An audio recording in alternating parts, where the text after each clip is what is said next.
Oh, no way. Odd.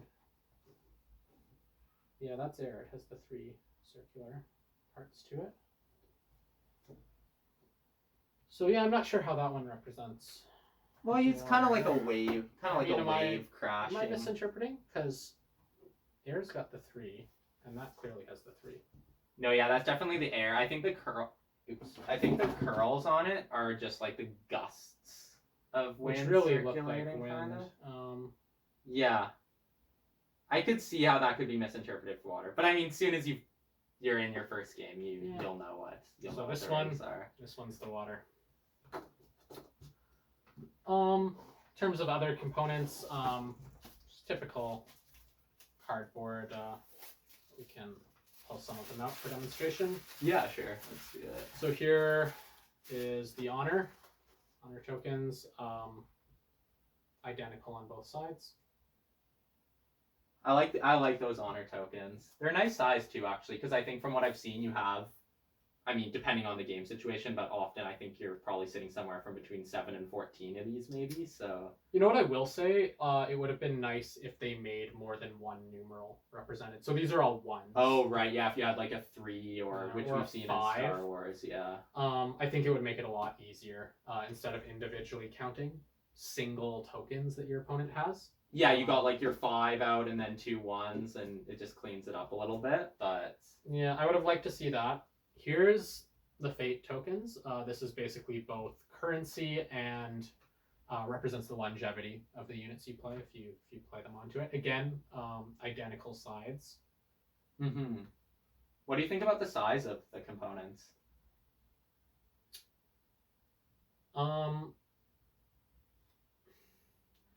I'm okay with the fate because you're possibly going to have multiple of it on a character, and you don't want to obscure card text. Yeah, you want to keep that. You want to keep that pretty clean and small. Yeah. I would like to see the honor a little bit bigger. I would also like to see, as I said, multiple numerals represented.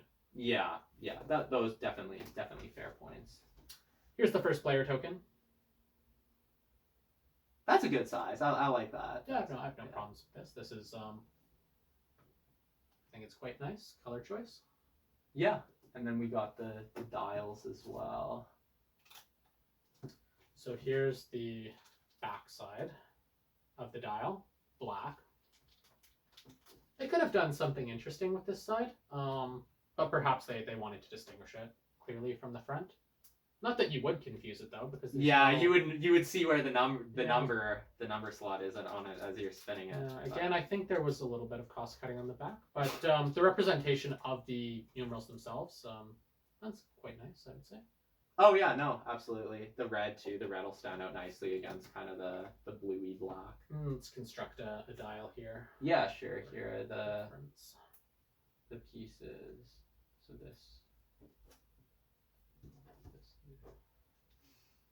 So here's the front side of the dial. And then what I will say is this side really could have been black because no one's ever going to see this. So I'm not. Yeah, because that's going to be face down against the numbers. I'm not sure why they've done that, but see how it looks when we put it together. Oh, I like that this top piece is actually a little smaller, so you get the outline, which is pretty cool. Yeah, I would say that's a flaw with some of the previous dials is that they've been a little hard to spin. Yeah. Whereas this one, I don't think we'll have that issue. It's a little stiff right off the bat, but I think the use always addresses that. Oh no, for sure. Oh yeah, there we go. It's quite nice. There you can see the bid showing up there, bid of 5. Spin it around. The blank bid. I assume this is the position you want to start in when your opponent's looking at. Yeah, maybe it's your dial's just sitting on the table. Yeah. You've got some other numerals coming up. Mm-hmm. Yeah, big fantasy in the dial system back though. I like that kind of that element of gamble almost, where what do I think they're gonna do? What am I gonna do? Got our proof of purchase, which is useless. All right. I think that that covers the components. We've already shown the inside, but we'll just show that again. I think it qualifies as a component. Yeah, Legend of the 5 Rings. All right. So what do you think of the storage?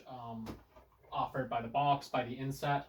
You can see they've given a couple bags of cards. We've got status markers in a bag, appropriately sized for what's in it, I would say. Yeah. And then we've got 2 bags of cards. We don't really have any other bags for the other components. We've just started popping out. Yeah, you definitely are gonna want to have your fate tokens in your honor in probably a Ziploc bag or something like that. I don't think you're just gonna want to throw them in the box. I mean, you absolutely could. I think it's just probably get everywhere. So yeah, I mean, if you were gonna do that, I think you would lift these up. Actually, yeah, chuck them in there. But then you're not gonna have storage space for cards if you expand it all beyond the base box. Yeah. Certainly out of the base box, I think that's definitely a plausible option. But beyond that, might run into a bit of space issues.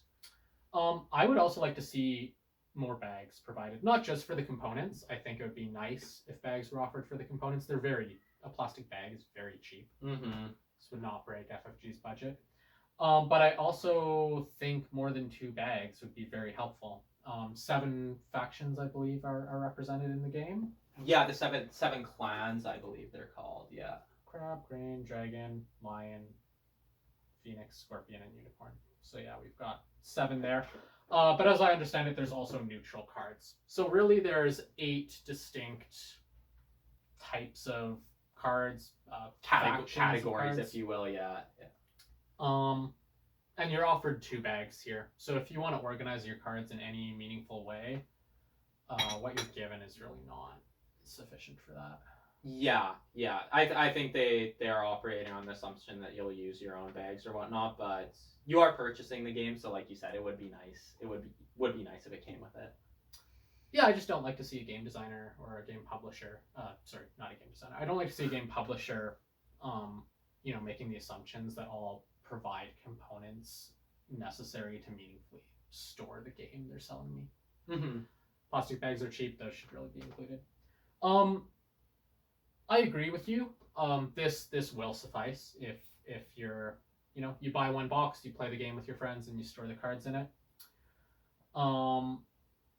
What do you think though about the smaller box in terms of an LCG as you expand it? Whether you're playing casually or competitively, if you have a budget, you're enjoying the game, you're probably going to expand it over time. Yeah, absolutely. I know from the expansions we've looked at, the one Clan Warfare, adding a multiplayer element to the game, I think that's something that has a strong appeal to a more casual player that wants to play with their friends, wants to, like, a group of them be able to all play the game together. Certainly could play that competitively as well, I believe, but I think there's a nice appeal to that social element of playing that multiplayer with your friends. Then yeah, I mean, in terms of the box size, I think whereas FFG did used to have those quite a bit bigger box, maybe almost twice the size even, I would say. Not twice the size lengthwise, close to twice the size height-wise. Yeah, so that was really nice. I know with the Star Wars LCG, where we do have a complete collection, that it was able to store, even at a complete collection, about 2/3 of the cards. So, which is two boxes. So 2 core boxes were used for that.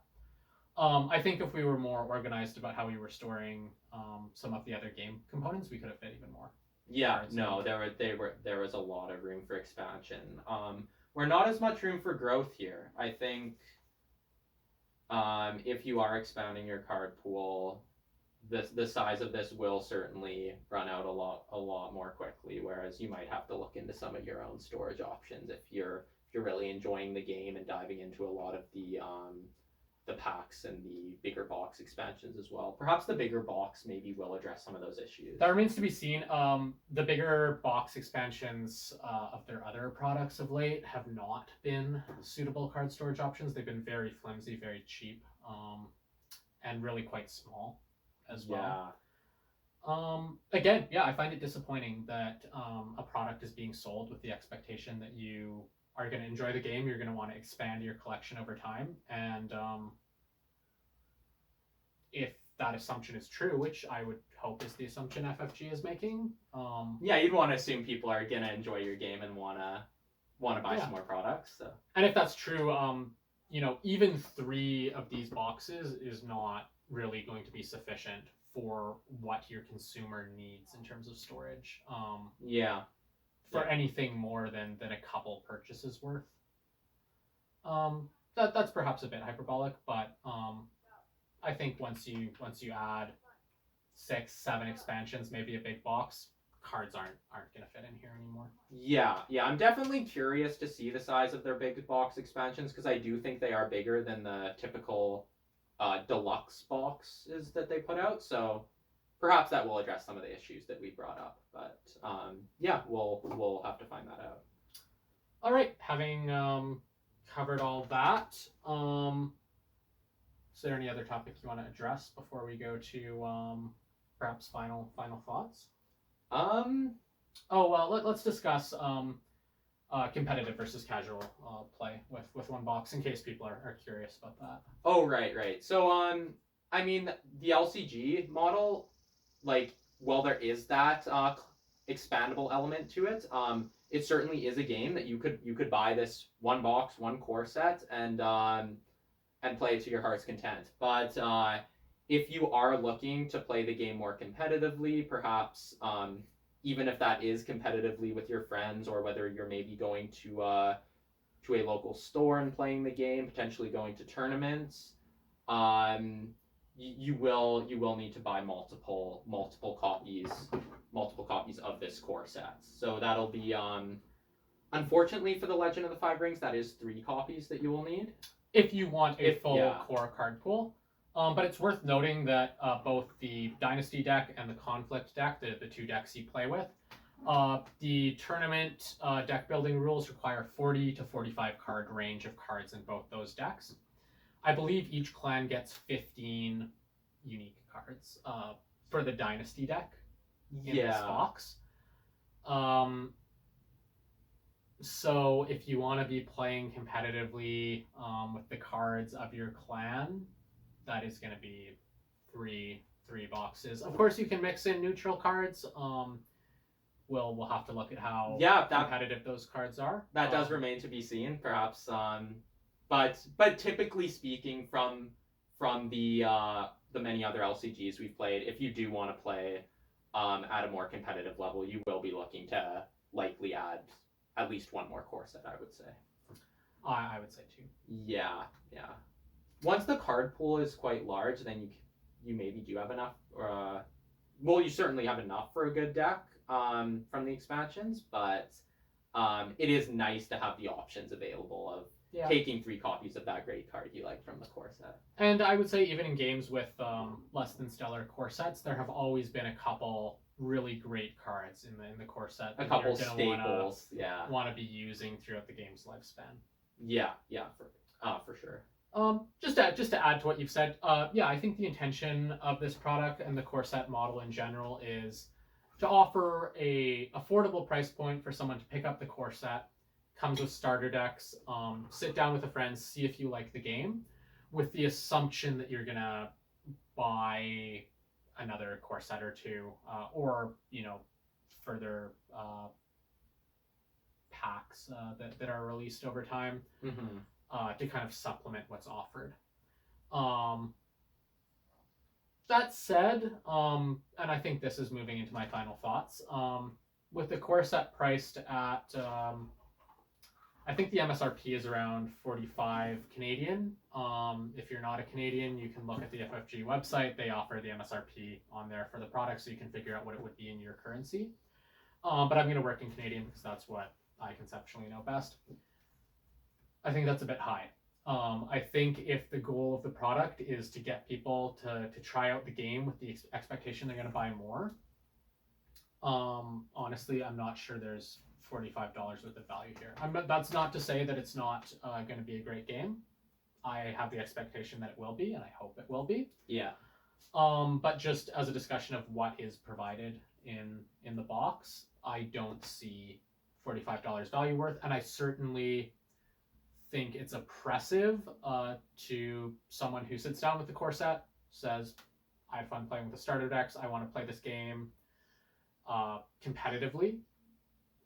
Now you're dropping upwards of $120, $130 just to complete your core cards. Yeah, I think that barrier of entry to competitive play can, for some people, potentially be an issue where they want to play the game competitively, but having to buy 3 core boxes at the beginning if they feel that that's what they need to do so. Which once we play the game some more, we'll be able to make a better, more informed assessment on that. But yeah, I think, I mean, we've seen games like the Star Wars LCG, which was 2 core sets, which was required, and I think that's certainly a little less daunting for a potential new player. So, yeah, I think FFG has 2 choices if they want to really serve their customers well. They can either move to only requiring 2 core sets and bump up the price of what they're charging, because then at that point they're including more cards, perhaps some more tokens. To the point you only need to buy 2 to complete your card pool. I think that goes against their intention of trying to make it as accessible as possible. To pick up and see if you like. So if they want to stick with this model, which I understand their reasonings for, I would really like to see the price reduced. Or, you don't always need, 6 dials when the game without any expansion is a 2-player game. Mm-hmm. If you buy 3 core sets, you end up with 6 dials. You're only ever going to use 2. If you buy 3 core sets, you're going to end up with something in the range of 150 honor. Oh wow! You're only ever going to use 49 in the most exceptional of circumstances. Yeah, that would be with someone at 24 honor and someone takes that 25th for themselves. Yeah, so you're paying for things you don't need. So alternatively, they could come up with some sort of supplemental expansion where you're only purchasing the core set cards you don't have. Yeah, that's a good idea, I think. Whereas, yeah, then obviously that's at a reduced price, and I think that also rewards a player who's making that choice to invest more in one of their games. So yeah, I would really like to see that. Do you have other final thoughts?